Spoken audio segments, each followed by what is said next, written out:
Hello everybody, welcome to Dr. Chan's Minor Ailments Forum again. I hope you all had a good week and welcome for tuning in again today.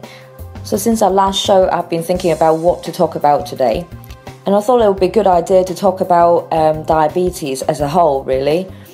Because I've realized that diabetes is becoming more common in our society, especially in England. I think it's a mixture of reasons. One, we're diagnosing it more because of better testing, and also I think because we're all eating well and have a good lifestyle, that definitely has some sort of effect on the diabetes. So I think it's a good idea to just start off with an introduction to diabetes, to talk about type 1 and type 2 and what's the differences, and then in the next shows we'll talk about each one individually, and also the treatments and management and so forth.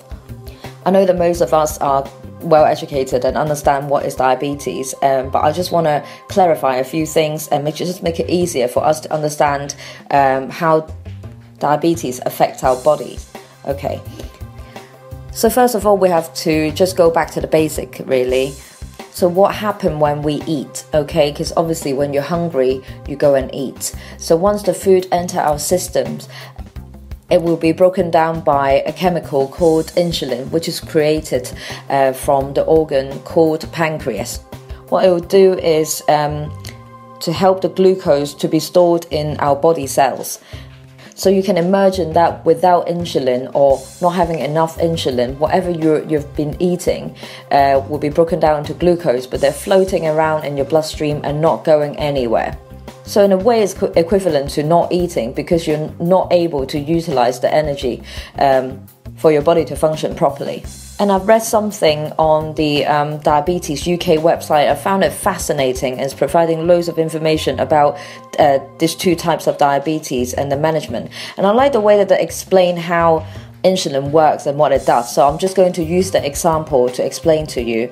So I would call it a key and lock relationship. So diabetes develops when the glucose can't enter the body cells to be used as fuel. So just imagine that the key is the insulin. So without the key to unlock the door to the cells, then that would be type 1 diabetes. Whereas if the key is unable to unlock the door properly, or the key is there but the lock doesn't work properly, then that would be type 2 diabetes. So I think that's a really good way to help us to understand what's the difference between type 1 and type 2s, because some of our patients might say, let's say I diagnosed them with diabetes. They might say, so have I got type 1 or type 2? What they thought is type 1 and type 2 is actually age related, or they have different treatments, because one will need insulin, one will not need insulin, just tablets, and it just doesn't work like that. So now we've understand the nature of type 1 and type 2 diabetes, I think we can get into a little bit more detail of each of them, really. So let's start off with type 1 diabetes. Well, according to study, type 1 diabetes comprises of 10% of all adult diabetes. As stated earlier on, the cause of this problem is the lack of insulin, so the body would not be able to use the glucose in the bloodstream in order to create energy for our body. As you know, your body wouldn't just stop functioning like that. So what would happen is, without the glucose, your body will start to break down other energy in our body. For example, the fat and the protein that we stored in our body. So what would happen is, one of the most common symptoms of type 1 diabetes is losing weight, especially in children. The parents might say that, my son is eating really well, but I don't know why he's always tired and he's always thirsty and also losing a lot of weight, and that would be an alarm bell, really. So type 1 diabetes is normally diagnosed before the age of 40, and it's most of the time diagnosed when they were children, really. As mentioned earlier on, quite a lot of time they presented with tired all the time, really thirsty, going to pass water quite a lot, also weight loss. And due to the fact that it's a complete lack of insulin production, so for type 1 diabetes, most of them will need to be on insulin replacement in the form of injection, and most of the time around their meal times and so on and so forth. Whereas type 2 diabetes is slightly different.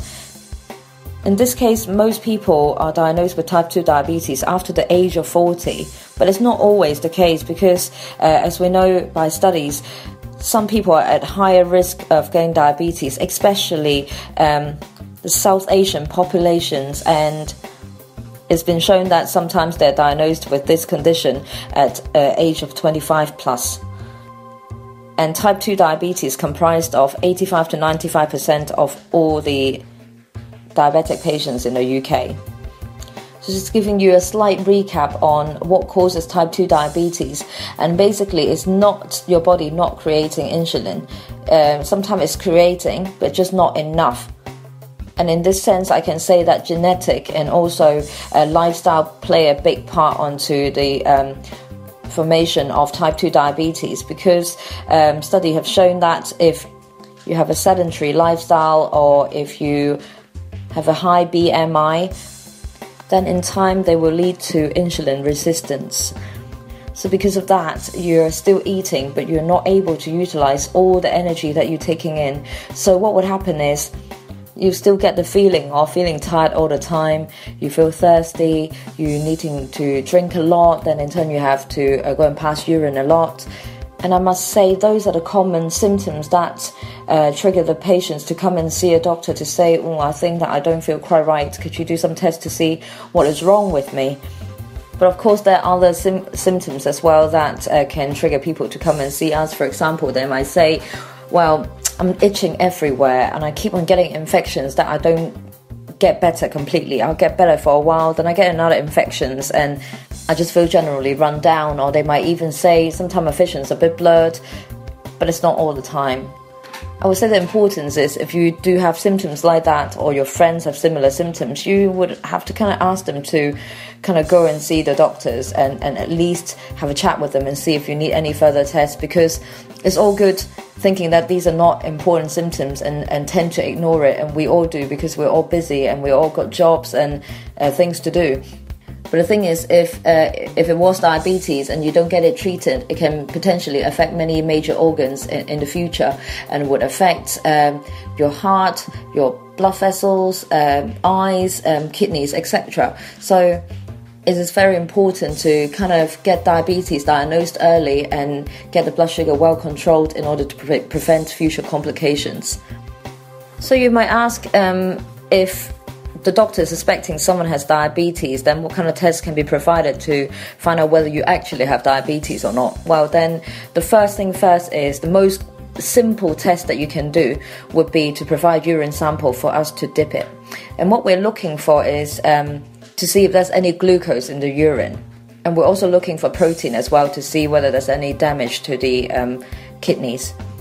Well, this is not a foolproof test because you don't always have glucose in the urine, but if you do, then we can then organize a blood test to confirm whether you have diabetes or not. I would say the most definitive way to test whether someone's got diabetes in the form of blood test would be what we called an oral glucose tolerance test, or what we called a OGTT test. What we actually do is ask you to fast 14 hours before the blood test, so you would just be drinking water and nothing else throughout the night, and we take that blood test first, and later on we'll ask you to drink a sugary drink and wait for 2 hours to do a repeat blood test. Right, so this OGTT test is very useful for us to tell whether someone's actually got diabetes or have they got what we called a pre-diabetes or actual diabetes. It is very important to have these categories sorted out, because if you're in the categories of pre-diabetes, then that will put you at a much higher risk of getting diabetes in the future if you don't change your lifestyles or diet. So for the people who have no diabetes, I would expect the fasting blood sugar would be under 6 millimole per litre, and after 2 hours of having the sugary drink, I would expect the value to be under 7.8 millimole per litre. So for people with impaired glucose tolerance, which is part of the pre-diabetes, the fasting value before the test would be 6 to 7 millimole per litre, and after 2 hours it would be around 7.9 to 11.0 millimole per litre. Whereas if you're diabetic, the fasting values would be over 7 millimole per litre, and after 2 hours would be over 11 millimole per litre. So according to the results, we'll be able to advise our patients what to do in order to look after themselves. So let's say if you're diagnosed with pre-diabetes, I think that it's still very important to have a routine blood test every year to check the sugar level and kidney function, and making sure that your blood pressure is well controlled. Because as I mentioned before, if you don't work hard on your lifestyle, on diet, eventually you might end up having diabetes, which might involve taking medications or even injections. Whereas if you make the changes now, you'll be able to revert back to normal, and you never know. Of course, once you're diagnosed with diabetes, that doesn't mean that you need to be on medication straight away. Depends on the controls of the diabetes.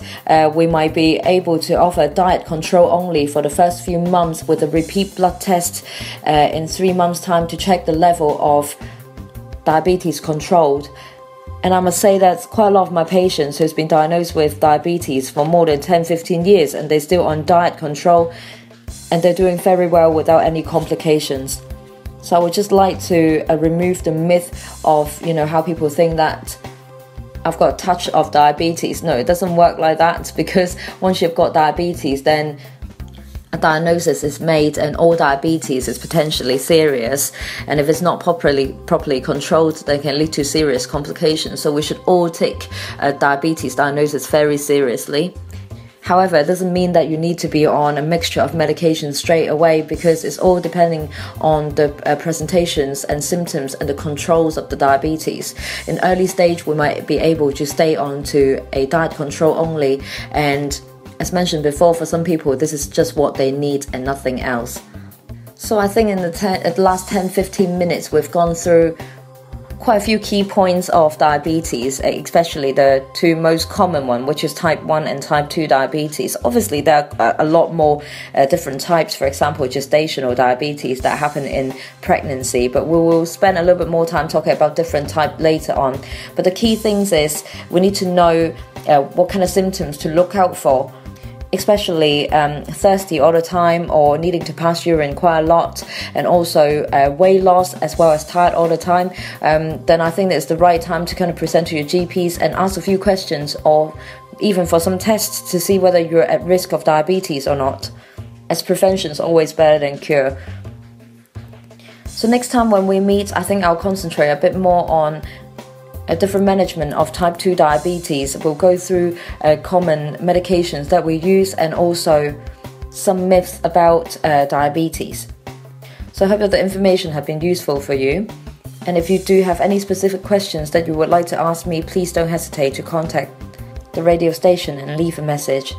So long, and look after yourself until we meet next time. Bye bye.